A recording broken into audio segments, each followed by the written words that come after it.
je vais vous présenter donc des outils d'autodiagnostic de la biosécurité par l'éleveur, pour que l'éleveur justement s'approprie cette thématique en complément de ce qui va être apporté par ses conseillers techniques. Je vais vous en présenter 3, donc la grille simplifiée de Porc Protect, Bâti Santé et Porci Santé. Alors, Porc Protect, comme l'a dit Isabelle, est très focalisé sur la biosécurité. Il va donc être important à proposer à des éleveurs et à leurs conseillers qui veulent vraiment se concentrer sur cette thématique de la biosécurité au sens strict, pour faire donc soit un autodiagnostic sous forme de la grille simplifiée avec 30 questions, soit sous forme de diagnostic approfondi accompagné par les conseillers sous forme de la grille complète de 320 questions. Bâti Santé, Porci Santé, eux, vont se focaliser beaucoup plus sur la gestion de la santé de manière plus générale. Alors la biosécurité est inclue aussi bien sûr dans ces deux outils, mais d'autres thématiques vont être également abordées. Et ces deux outils vont être importants à proposer à des éleveurs ou à leurs conseillers qui veulent optimiser la santé en élevage pour prévenir ou corriger des problèmes digestifs, des problèmes respiratoires, des problèmes locomoteurs, des problèmes urogénitaux, des problèmes aussi comportementaux. Donc effectivement, on ne reste pas que focalisé sur la fièvre porcine africaine, on va bien sûr aussi se focaliser sur nos maladies d'élevage. Et pour optimiser ou corriger ces problèmes-là, la biosécurité est essentielle, mais elle n'est pas toujours suffisante. Il va aussi falloir aborder d'autres thématiques, comme la gestion de l'ambiance et de la ventilation, l'accès à l'eau et à l'aliment, la qualité, les types de sol, l'humidité des sols. Voilà, ça, ce sont des exemples de thématiques qu'il faut aussi bien sûr aborder en plus de la biosécurité sur ces problèmes d'élevage. Et Bâti Santé propose de faire un audit, un autodiagnostic très simple, sous forme de 64 questions, qui vont être illustrées par des photos, je vous montrerai ça tout à l'heure. Et puis il y a d'autres thématiques qu'il faut aborder aussi pour corriger ces problèmes sanitaires. Il va falloir aborder des thématiques sur l'alimentation, sur la conduite des animaux, sur la surveillance des animaux, les traitements vétérinaires, l'hygiène des soins en maternité. Et ça va être abordé dans le Porci Santé sous forme de 70 questions. Là aussi, avec des photos pour illustrer les questions. Et une fois qu'on a fait ces autodiagnostics avec Bâti Santé et Porci Santé, comme pour Porc Protect, on peut aller plus loin et aller sur des aspects de diagnostic approfondis, accompagnés par le conseiller, pour faire des audits spécialisés sur des audits bâtiments et ambiance, des audits par exemple perte en maternité, des audits sur la qualité de l'eau. On peut passer une demi-journée sur chacune de ces thématiques. Alors, je vais les aborder rapidement maintenant pour vous montrer à quoi correspond chaque outil. Donc la grille simplifiée de Porc Protect va permettre de vérifier vraiment les fondamentaux et les bases réglementaires sur la biosécurité, biosécurité externe, biosécurité interne. Donc pour la biosécurité externe, par exemple, il y a 15 questions. Vous voyez que c'est très rapide, c'est vraiment les bases, les fondamentaux, le socle qu'il faut, sur lequel on ne peut pas passer à côté. Alors on va aborder des questions sur la signalétique, des circuits de véhicules, est-ce qu'elle est bonne, partielle ou mauvaise, sur la sectorisation de l'élevage en 3 zones, sur le sas sanitaire, est-ce qu'il est présent et comment est-ce qu'il est conduit, est-ce qu'il y a bien une marche en avant, etc. On va aborder des questions sur la quarantaine, est-ce qu'elle est présente et est-ce qu'elle est bien conduite en tout plein tout vide, des questions sur le quai d'embarquement et l'aire de stockage, est-ce que là aussi ils sont nettoyés, désinfectés après chaque départ de bord charcutier, et enfin des questions sur l'équarrissage qui doit être avec une aire dédiée et avec des précautions pour l'éleveur après le voyage des cadavres. Donc vous voyez, sous forme de 15 questions, là on a balayé très rapidement les principales thématiques sur la biosécurité externe. Une fois qu'on a fait ça, on a son bilan.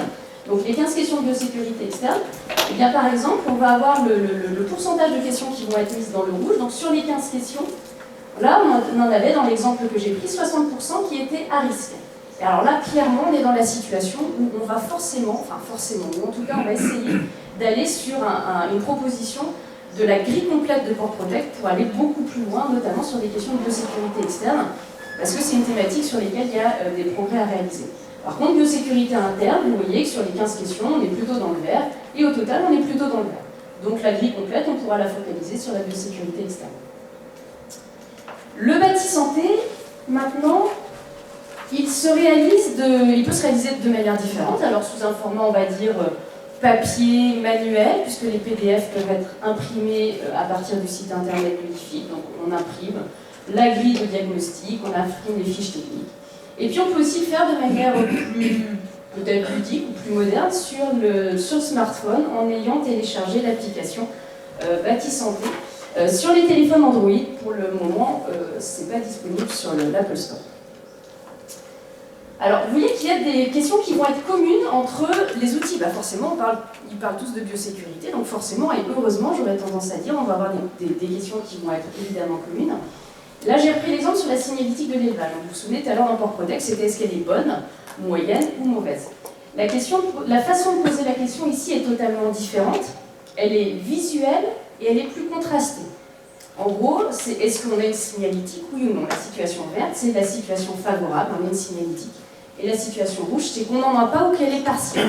Donc l'éleveur va s'auto-diagnostiquer à partir de cette situation dans son élevage. Il va donc se noter en fonction de sa situation dans son élevage. Imaginons que là, il n'y a pas de signalétique ou qu'elle soit partielle. Il va manquer la signalétique, par exemple, pour la livraison des cochettes. L'éleveur doit cliquer ici dans le rouge, montrant qu'il a donc ce point-là à améliorer. Et puis on a des questions qui vont être différentes. Je vous l'ai dit, les outils, ils vont être assez proches des questions de biosécurité. Mais par exemple, le bâti santé, ici, va avoir des questions très différentes, notamment sur le préchauffage des salles. Par exemple, on ne l'aura pas dans la grille simplifiée de Porc Protect. Ici, l'éleveur va de la même manière devoir s'auto-évaluer. Est-ce qu'il a un préchauffage des salles? Oui, la question verte. Ici, on voit des traces d'humidité sur un mur, il n'y a pas eu de préchauffage. Donc un éleveur qui a des radiants, qui fait un préchauffage, va pouvoir cliquer dans le vert.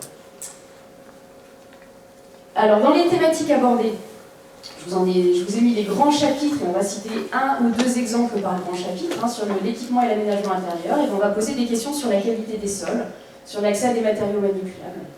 Pour la ventilation et la gestion de l'ambiance, on va poser notamment des questions sur les entrées d'air parasites et sur les perturbations du circuit d'air.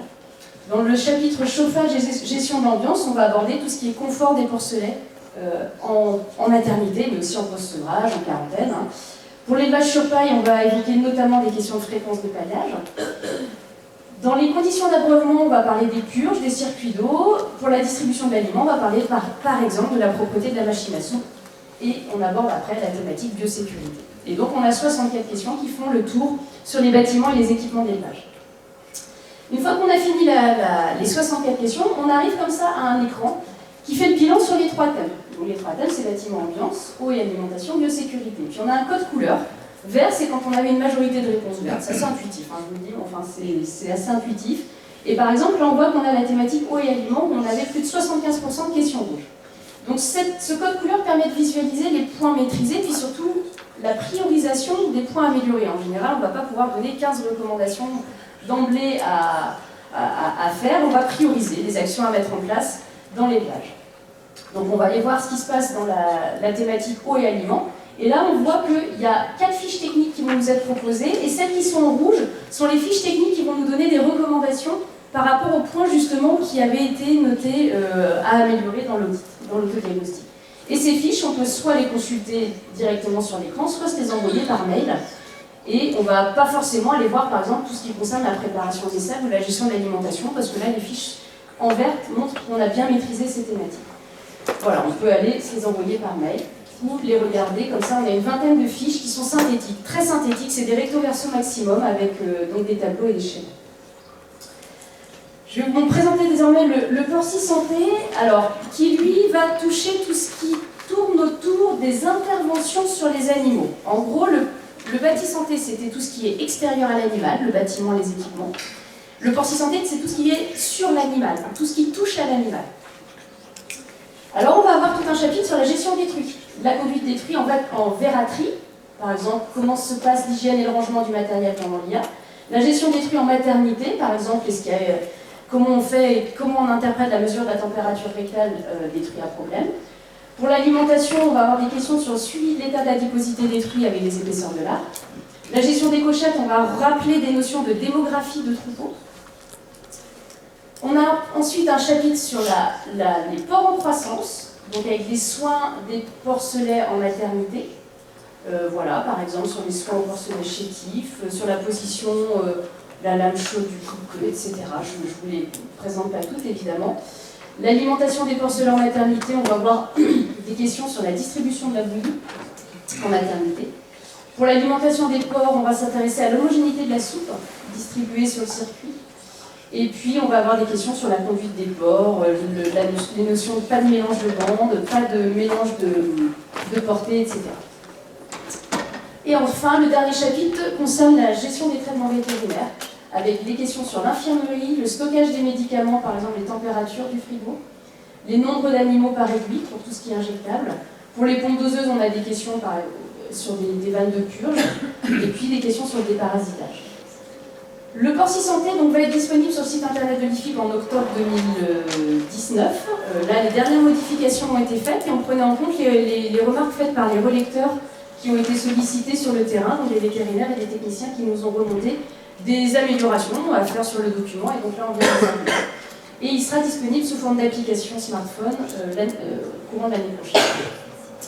De la même manière, une fois que l'audit est fait, on a une synthèse sur les 3 thèmes avec un code couleur pour prioriser les points à améliorer et pour voir ce qui est maîtrisé, parce que c'est important aussi que l'éleveur connaisse ses points forts dans son autodiagnostic. Et on a 18 fiches techniques, par exemple ici sur la préparation de la mise. Voilà, donc en conclusion, on est sur des outils qui sont simples, rapides, et j'aurais tendance à penser qu'on arrive un peu à transformer cette thématique de biosécurité en un autodiagnostic qui peut être un peu ludique, parce que ce sont des autodiagnostics qui vont être courts, rapides à réaliser, relativement bien illustrés, visuels. Et voilà, donc plutôt ludique, et qui permettent quand même de retravailler sur des fondamentaux dans chacun des 3 outils. Voilà, je vais simplement terminer en remerciant donc, le plan Eco-Antibio qui a financé ces 3 outils. Les différents experts de l'IFIP ont été mobilisés parce qu'on a touché à plusieurs thématiques, donc on a été à chaque fois voir les ingénieurs et experts concernés par les thématiques des bâtiments, aliments, repos, santé, bien-être animal, etc. Et donc les relecteurs terrain que je vous citais et qui ont contribué à améliorer le document. Voilà, je vous remercie pour votre attention.